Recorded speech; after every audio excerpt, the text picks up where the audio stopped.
Let's take you back to our main story. And falling oil prices might be welcome news for drivers, but it has got the UK's oil and gas industry worried. A report from Oil and Gas UK says investment will fall by a third this year and could collapse unless producers become more efficient. Yes, Steph is at a petrochemicals plant in Grangemouth for us, giving us a really backstage view of the industry. Where are you, Steph? Morning.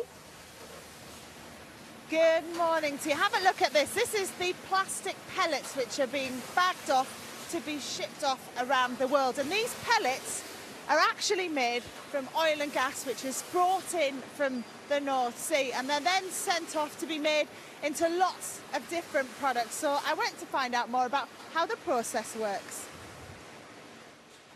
So we're in the KG control room at the moment. This is where our panel technicians spend a lot of their time. They control the process from in here. They can keep an eye on what's going on outside on the plant, the temperatures and pressures and all that kind of thing, and make sure everything's running properly. Great, let's get kitted up and go out and have a look. So this is our KG cracker. We get feed from the North Sea, gas feed, propane, butane like you might see in your camping stove, and also ethane. And then we put that into these furnaces you can see up here, and we heat it up really hot to about 850 degrees Celsius, and at that part a reaction happens and breaks down the molecules into the things that we want. Then we have to stop the reaction, so we cool it really quickly, compress it up to high pressure, chill it right down to minus 140 degrees Celsius, and then that gives us our nice, really purified products that we pass on to the next stage, onto the polymers plant. The gas made here is then carried along pipes which go on for miles.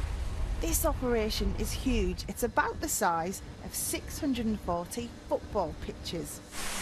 Okay, so you've seen the first part of the process where we make the reactive gas. We then bring the gas over here and we turn it into a pellet. And it's these pellets which end up being bagged and shipped off around the world. They're made into the plastics we use in everyday products, from toothbrushes to yoghurt pots. So there you go, this is the final bit of the production line. The bag's just coming along here to be shipped off around the world. But this is all part of the wider story of the oil and gas industry in the North Sea. And with me now I have David Hunter, who's an energy analyst. David, we've got this report out this morning from Oil and Gas UK talking about, it paints a pretty bleak picture of things going on within the oil industry at the moment. What's your take on it? I think it is difficult. There's been a massive fall in the oil price, although it has bounced back a little bit recently, but it's still back from the levels of $110 we saw for some time. That's impacting a lot on investment and on jobs in the industry at the moment. For a business like this, it's good and bad news. Just explain that to us.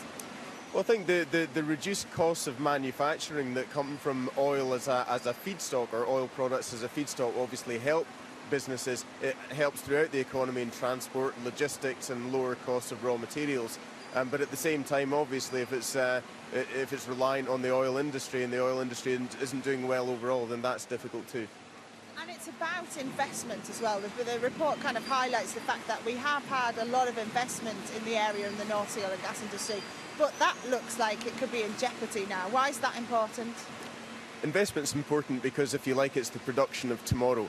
So it's been at record or close to record levels over the last couple of years. Partly that's just because the costs in the North Sea have increased significantly over the last few years, and also cost overruns and so on. So I think as the industry reacts to a lower oil price, it's going to scale back on investment, scale back on production too. And they've realised that the industry is quite inefficient, haven't they? Because when oil was up at $110 a barrel, then they made a lot of money out of it and didn't really think about the inefficiencies. But this is why they're now thinking about it.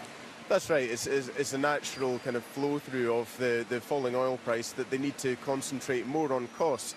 It's also the UK North Sea is a mature basin, by which I mean it's been around for a while. We're getting less out of it than we did.